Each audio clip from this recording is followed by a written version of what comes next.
21 নম্বর অঙ্ক দিয়ে আজকে শুরু করো। আজকে আমাদের লাস্ট ক্লাস এই চ্যাপ্টারের। On December 31st, 2018, the trial balance of Corim Corporate and Company is as follow. Corim Company প্রথমে ক্যাশ দেওয়া আছে, এরপরে দেওয়া আছে তোমার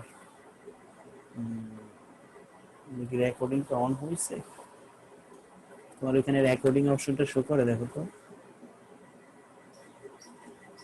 ডিসপ্লেতে রেকর্ডিং লেখা আছে বাম পাশে উপরে কোণার মধ্যে, দেখো তো শো করে কিনা ওটা।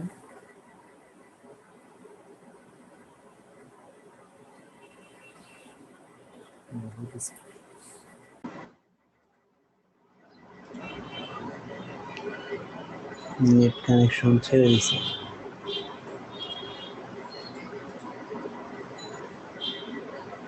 দেখতেছো বোর্ড স্ক্রিন?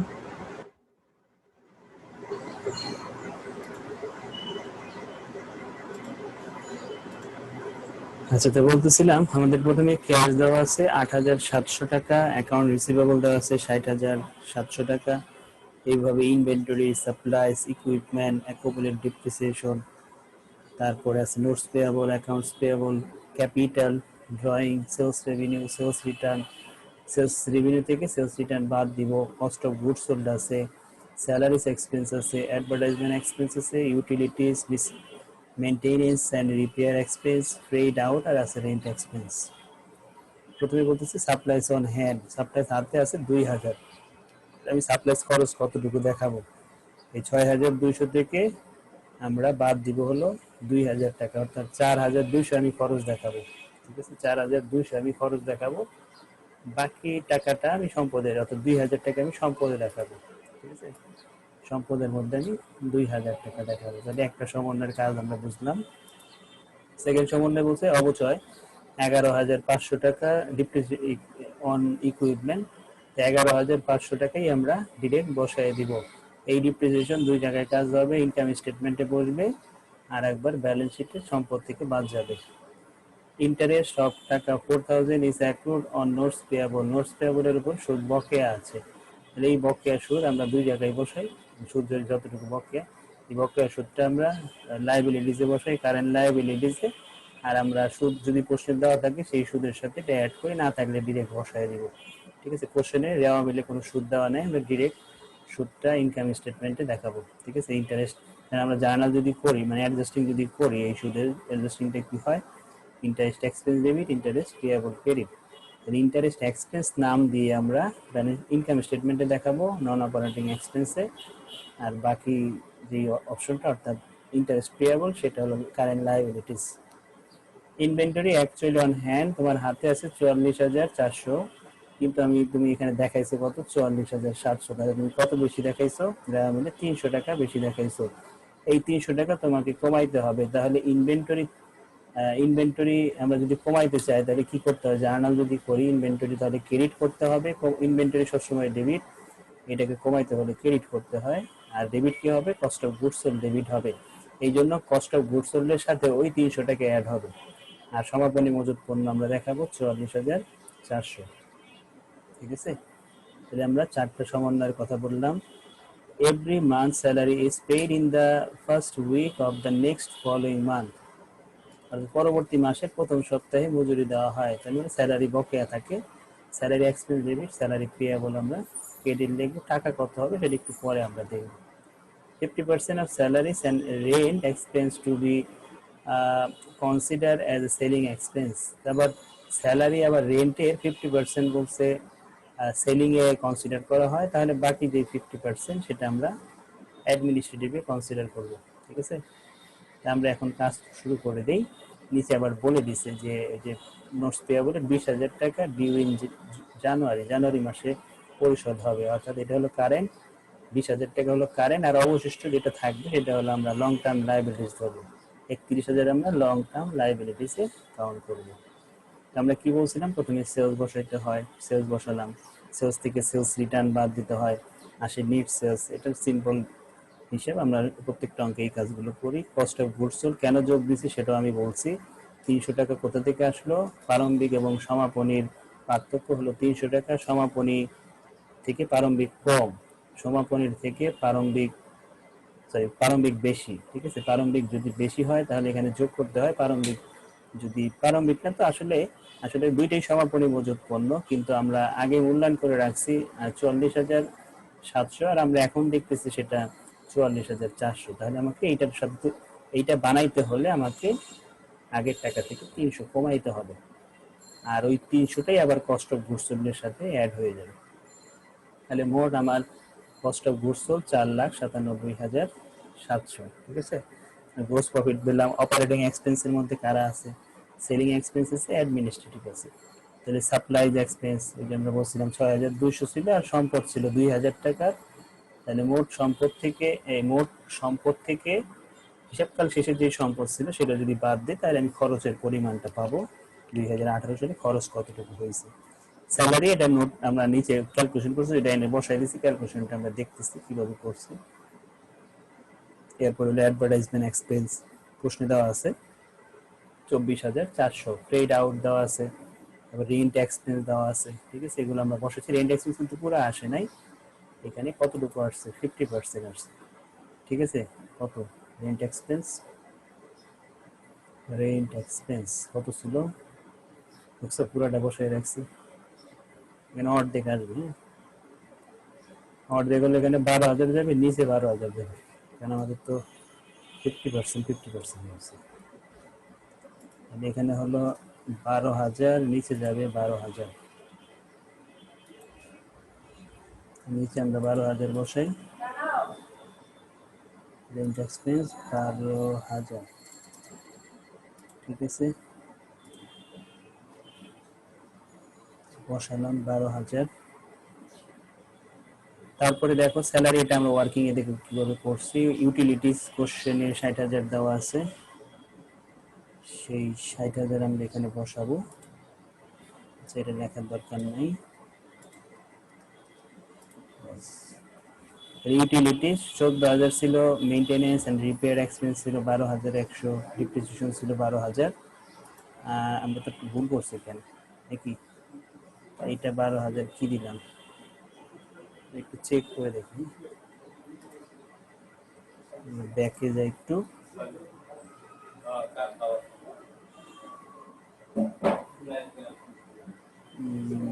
কই কি ঠিক করলাম? আচ্ছা, এটা 12,000 ঠিক করে নিয়ে আগে। তাহলে এখানে 12,000 কমাও, 12,000 কমাইলে 1,7 হবে, 1,7 হবে। হ্যাঁ, আর এখানে 12 বছর 12 9 1,0 হবে, ঠিক আছে না? এই জায়গায় টাকা শর্ট দেখতেছি। আচ্ছা, স্যালারির ওই টাকাটা আমি একটু দেখে আসি। স্যালারির ওই টাকা 60,000, 60,000, এইখানেও 60,000, এইখানেও 60,000, 60,000 পাওয়া গেছে। তাহলে এই 60,000 ইউটিলিটিস কি 14? ইউটিলিটিস 14, আর এইটা 12,100, 14 12,100। ডিপ্রিসিয়েশন কত? 11,500, ঠিক আছে। তারপরে হলো আমরা বসাবো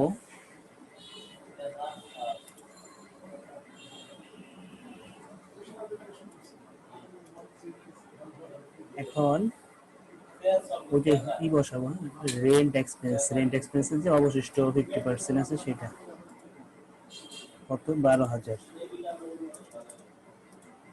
এবার ঠিক আছে।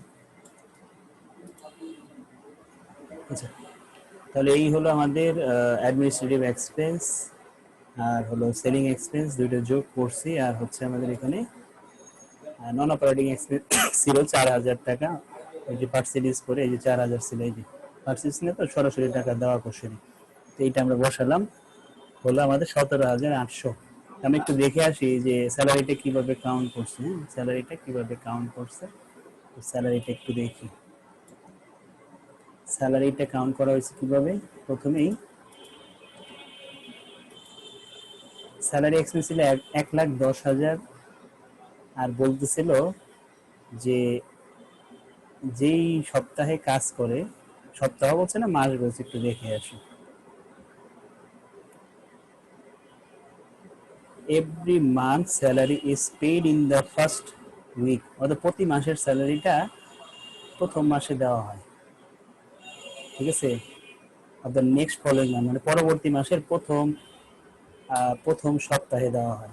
তার মানে কি, আমাদের মনে করো এইখানে তোমার অঙ্কটা হলো 1 বছর, ঠিক আছে, 1 বছরের অঙ্ক। তো এটাকে কি করবা, তুমি প্রথমে মাসে কনভার্ট করবা আগে, ঠিক আছে। মাসে যদি কনভার্ট করো 10,000 কিভাবে আসছে দেখো, এই টাকাটা কয় মাসে সেটাকে তোমাকে জানতে হবে। এই যে কোশ্চেনে যে এই যে 1,10,000 দেখতেছো স্যালারি এক্সপেন্স, এটা কিন্তু 11 মাসের টাকা। কিভাবে 11 মাসের বুঝবা, এখানে খেয়াল করে দেখো, every month salary is paid in the first week of the next following month.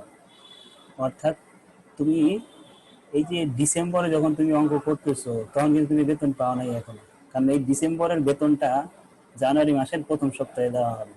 এখানে বলেই দিছে যে নেক্সট ফলোইং মান্থ, অর্থাৎ তুমি যেই মাসে অঙ্ক করতেছো তার পরের মাসের প্রথম সপ্তাহে দেওয়া হবে। তার মানে কি, প্রশ্নে যেই টাকাটা দেওয়া আছে তাহলে এটা কয় দিনের টাকা, এটা হলো 11 মাসের টাকা।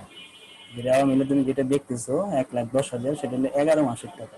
এই জন্য প্রথমে তুমি কি করবা, 11 মাসে কত টাকা হয়, মানে এক মাসে কত হয় সেটা বের করার জন্য তুমি প্রথমেই 11 দ্বারা ভাগ করবে, ঠিক আছে, 11 দ্বারা ভাগ করবে।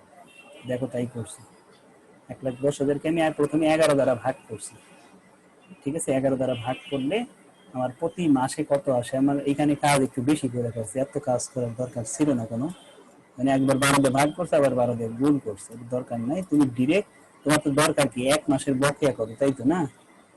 এক মাসের বকেয়া বের করতে হলে আহ 1 দিয়ে গুণ করতে হবে বা 11 দিয়ে ভাগ করতে হবে। তাহলে তুমি, মানে এই টাকাটা তোমার 11 মাসের টাকা, 11 দিয়ে ভাগ করছো, তুমি এক মাসের বকেয়া কত সেটা জানার জন্য 1 দিয়ে গুণ করছো, তাহলে 10,000 টাকা তোমার বকেয়া বের হবে। টোটাল বেতন কত, 1,20,000, অর্ধেক বলছে সেলিং এ যাবে আর অর্ধেক বলছে অ্যাডমিনিস্ট্রেটিভে যাবে, ঠিক আছে। এটাই করলাম। এরপরে যাব আমরা, স্যার এটা মানে একটু স্যার একটু ক্লিয়ার করে দেন প্রশ্ন, স্যার বুঝতেছি না। প্রশ্ন হলো রেওয়া মিলে যেই এই স্যালারি দেওয়া আছে সেই স্যালারি হলো 11 মাসের স্যালারি।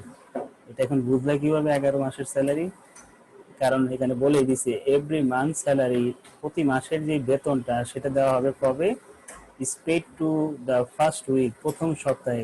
কোন মাসের প্রথম সপ্তাহে, of the next following month, অর্থাৎ পরবর্তী মাসের প্রথম সপ্তাহে। এখন তুমি তো হিসাব করতে বসছো কবে, ডিসেম্বর মাসে, হ্যাঁ। ডিসেম্বরের মাসের বেতন তো তুমি এখনো পাও নাই, কারণ ডিসেম্বরের বেতন পাইতে হলে তোমার পরবর্তী জানুয়ারি মাস পর্যন্ত অপেক্ষা করতে হবে, জানুয়ারির প্রথম সপ্তাহ পর্যন্ত অপেক্ষা করতে হবে। আর তুমি 1 মাস এখনো টাকা পাওয়া নাই, তাই তুমি খাতায় রেকর্ড করে রাখছো 11 মাসের টাকা। 1 মাসেরটা পাবা, তারপরে তুমি ওই 1 মাসের টাকা অ্যাড করবে। তাহলে 1 মাসে কত বুঝতে পারলে কি হবে, এটা যদি 11 মাসের টাকা 11 দ্বারা ভাগ করো, তাহলে 1 মাসের বকেয়া কত বেড়ে যাবে, 10,000 টাকা 1 মাসের বকেয়া। নেটওয়ার্কটা বারবার ছেড়ে দিতেছে,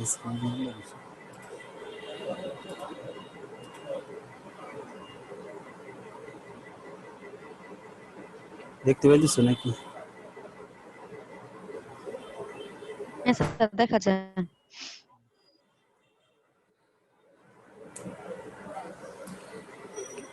আচ্ছা, তো এখানে ছিলাম আমরা 21 না, 21 আমরা এখন পরের পার্টটায় আসি। অনার্স ক্যাপিটাল আছে কত, 90,000 টাকা, ঠিক আছে। তার সাথে নিট ইনকাম যোগ করব, নিট ইনকাম যোগ করলে আমরা পাবো টোটাল অ্যামাউন্ট। এই টোটাল অ্যামাউন্টের সাথে আমরা উত্তোলনটা বিয়োগ করবো, এটা সিম্পল। এইখানেও কোনো নতুন কিছু নেই, ওই এই অঙ্কের মধ্যে একটাই ঝামেলা ছিল, সেটা হলো ওই বেতনটা। এছাড়া দেখো ওইগুলো ইজিলি বসাই দিছি, cash, account receivable, inventory, supplies, plant অ্যাসেটের মধ্যে অ্যাকুমুলেটেড ডেপ্রিসিয়েশন ছিল প্লাস নতুন অবচয় ছিল, যেটা যোগ করে বিয়োগ করছে। আর এখানে হচ্ছে accounts payable, notes payable, salary payable, interest payable, ঠিক আছে। আর ওই যে লং টার্মের মধ্যে কোনটা যাবে, যে টাকাটা তোমার বলছিল নেক্সট ইয়ারে যেটা ছিল সেটা হলো কারেন্ট, আর অবশিষ্ট টাকা হলো লং টার্ম লাইবিলিটিস। বুঝতে পারছি, এখানে আর তেমন কিছু বোঝানোর নাই, মেইনটা বুঝে ফেলছি। এরপরে যাব আমরা 22-এ, 22 নাম্বার অঙ্কটা দেখো। 22 নাম্বার অঙ্কে বলতেছে following is the trial balance and the other relevant information of Accom traders at the year 2018 2018 সালের ইনফরমেশন দেওয়া। দেখো এখানে কোনো নতুন এন্ট্রি পাও কিনা। নতুন এন্ট্রি আছে machinery purchase wages rent insurance নতুন এখানে কিছু নাই। ইনভেন্টরি আর ভ্যালু 41,000 এখানে কিন্তু কস্ট অফ গুডস নাই। তোমাকে কস্ট অফ গুডস তৈরি করতে হবে, তার জন্য তোমার এখানে এই যে ইনভেন্টরি প্রারম্ভিকটা লাগবে আর এটা সমাপনীটা লাগবে। ওয়েজেস এন্ড স্যালারি বকেয়া আছে, প্রিপেড রেন্ট এক্সপায়ার্ড হয়েছে, ঠিক আছে। তারপরে প্রিপেড ইন্স্যুরেন্স এক্সপায়ার্ড হয়েছে, supplies on hand at the end of the year. এই কি বলছে যে এই এখানে সাপ্লাইজটা হাতে আছে হিসাবকাল শেষে। তারপরে ইকুইপমেন্টের অবচয় ধরতে বলছে 50 বছর 50 দিয়ে ভাগ করবো, ঠিক আছে। 50 বছর 50 দিয়ে আমি ভাগ করব, তাহলে আমি পাবো ইকুইপমেন্টের ব্যালেন্স কত। দেখো তো কোনো সমস্যা হবে কিনা করতে। এটা সমস্যাটা দেখাবো না, যদি মনে করো পারবা সলিউশন আছে তাহলে সমস্যা নেই। দেখো স্যার এই যে 50 দিয়ে ভাগ দিলে যে 7,000 টাকা বের হ্যাঁ হয়, এটা স্যার কিভাবে বসাবো? 7,000 ডাইরেক্ট বসাই দিবা। ইকুইপমেন্ট নামে? হ্যাঁ অবশ্যই ইকুইপমেন্টের অবশ্যই 7,000 না 3,000 হবে। 3,50,000 50 দিয়ে ভাগ করলে 3,000 অবশ্যই। স্যার 7,000 আসে 3,50,000 কে 50 দিয়ে ভাগ করলে। তাহলে এখানে বুঝছি লেখা একটু নিচে নেমে গেছে, ঠিক আছে। 7,000 এছাড়া আর কোনো সমস্যা হবে না। না স্যার পারটা।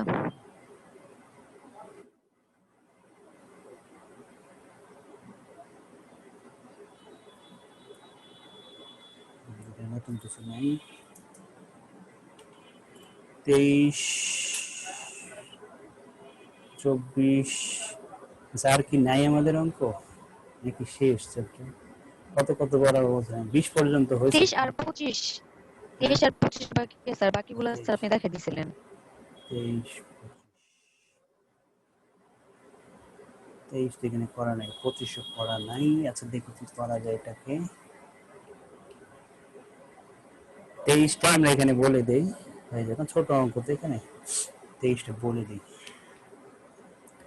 মার্চেন্ডাইজ ইনভেন্টরি 49,200 আছে, পারচেজ আছে 2,900 sorry 2,98,000, freight in sales salary sales return and allowance, freight out purchase return and allowance, inventory merchandise merchandise inventory আছে ইন্ডিং 60,000। আমাকে প্রথমে বলছে কস্ট অফ গুডস সোল্ডের সেকশন তৈরি করতে। হ্যাঁ আমি একটু মুখোমুখি ক্যালকুলেট করে ফেলি, সমস্যা নেই। আমাদের প্রথমে কি আসবে, মার্চেন্ডাইজ ইনভেন্টরি আছে সেটা আমরা প্রথমে বসাবো। মার্চেন্ডাইজ ইনভেন্টরি, এই মার্চেন্ডাইজ ইনভেন্টরির সাথে যোগ করব পারচেজ, যোগ করব ফেড ইন, ঠিক আছে। এগুলো যোগ করতে থাকে ক্যালকুলেটরে, আমি যেগুলো বলি দেখো অ্যান্সার মিলে যাবে। হ্যাঁ মার্চেন্ডাইজ ইনভেন্টরি পারচেজ তারপরে ফেড ইন তিনটা যোগ করো, করার পর পারচেজ রিটার্ন বাদ দিবা আর ইন্ডিং ইনভেন্টরি বাদ দিবা, এই দুইটা বাদ দিবা। 68,000 বাদ দিবা প্রথম এই তিনটা ব্যালেন্স থেকে। দেখো প্রথম রেজাল্ট আসে কিনা জানো। প্রথম তিনটার যোগফল দিকে শেষের দুইটার যোগফল বিয়োগ করো।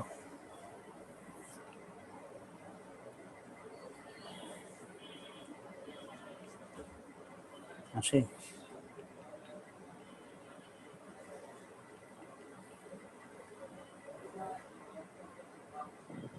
স্যার ফ্রেট আউট এটা কি আসবে?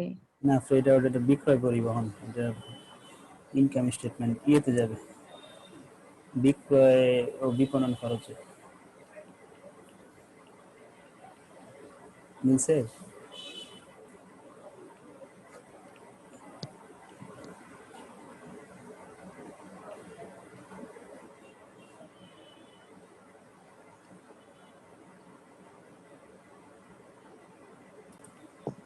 সেকেন্ড কাজ হচ্ছে ইনকাম স্টেটমেন্ট। ইনকাম স্টেটমেন্টে কি কি যাবে, প্রথমে তো সেলস বসাবা, সেলস থেকে সেলস রিটার্ন বাদ দিবা, আবার নিট সেলস, নেট সেলস থেকে মাত্র তুমি কস্ট অফ গুডস সোল্ড বের করছো, সেটা বাদ দিবা।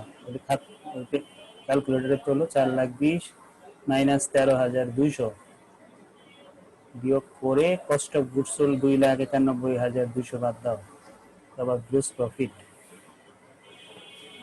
পাইছো। গ্রোস প্রফিট, এই গ্রোস প্রফিট থেকে তুমি বাদ দিবা দুইটা মান, দুইটা না একটা মান, ফ্রেড আউট শুধু বাদ দিবা, কারণ সবই বসানো হচ্ছে, ফ্রেড আউটটাই বাকি আছে, তাহলেই হয়ে যাবে অঙ্ক।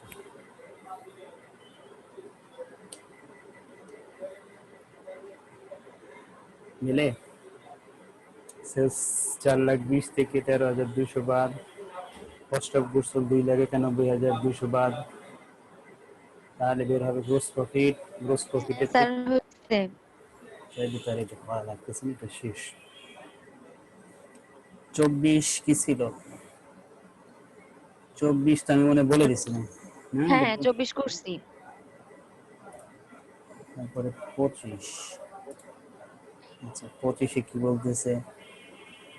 The income statement of Khan brothers from the month of December 2019 shows net income of টাকা 1,400 based on service revenue টাকা 500, sorry 5,500।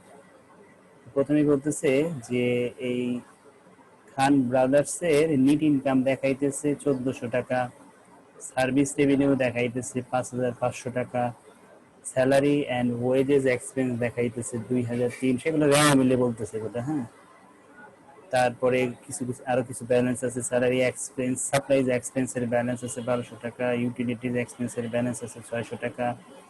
In reviewing the statement you discover the following, অর্থাৎ নিচেগুলো সমন্বয়। ঠিক আছে, তো এখন তুমি কি করবা? Insurance expire during the December of টাকা 400 ওয়াজ অমিটেড, অর্থাৎ তোমার বীমা খরচ হয়েছে কিন্তু তুমি এইটা খাতায় রেকর্ড করো নাই, তাহলে তুমি ইন্স্যুরেন্স এক্সপেন্স দেখাবা কত? এই যে ইন্স্যুরেন্স এক্সপেন্স কত দেখাবা? প্রথমে 400 টাকা দেখাবা। হ্যাঁ, এখানে আমি একটু পড়েই দিই, সময় যেহেতু আমাদের হাতে আছে, ছোট্ট আমি একটু কপি করে নিই।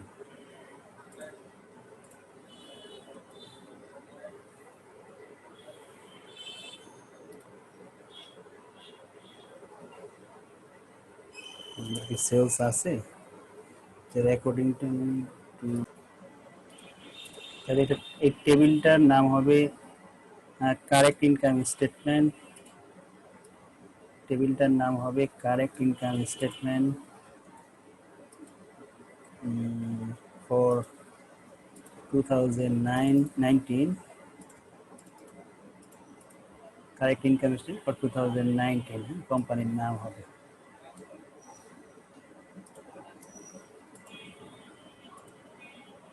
প্রথমে কি করলাম আমরা? সার্ভিস রেভিনিউ ছিল আমাদের অঙ্কে 5,500, 5,500 লিখছি।